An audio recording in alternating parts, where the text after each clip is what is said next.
As a designer, I do lots of very broad-based work. The assignments change, so the way I think about working changes. As a painter, I do a very narrow thing that I try to evolve. They sort of balance each other. I think the most important thing is to keep making things, and that in the process of doing that, you make discoveries. But it's the ability to keep moving that keeps you moving.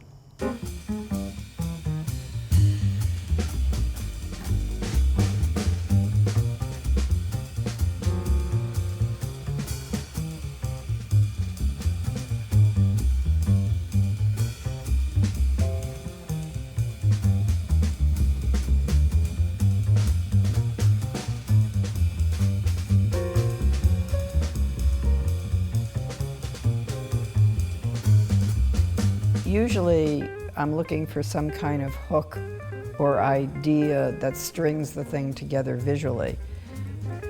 It's sort of nice. I think the other one is too light. Emergency response is going to be better for that, and then you can make it a little bit smaller and you're there. Most of my work is typographically based, so I'll look for a way to manage the typography. I began working on the Citibank identity, and during the week it absorbed so much of what I was doing. You know, I missed the craft of making things. I use handwriting as a tool when I want to convey something that's personal. The maps started as these small illustrations, kind of fractured charts I was doing. They were jokes. I realized the scale would change them, where that if they became big, they would start to become something else. And then later somebody says, oh, you misspelled blah, blah, and I say, so what? You know, it's not like a map. It's a painting. There's nobody here, you know, up here. There's nobody, there's me, there's Seymour, and, you know, sometimes the dog creates some havoc. There really isn't a lot to interrupt me unless it comes from New York.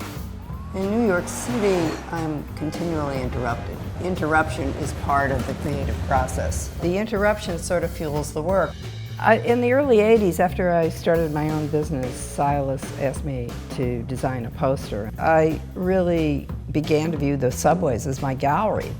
You need something of enormous power and scale, like subtlety doesn't work in the subway at all. The Art Is poster was designed to be interactive, and it was. People were supposed to write their own names on it or whatever they thought art was, and they did.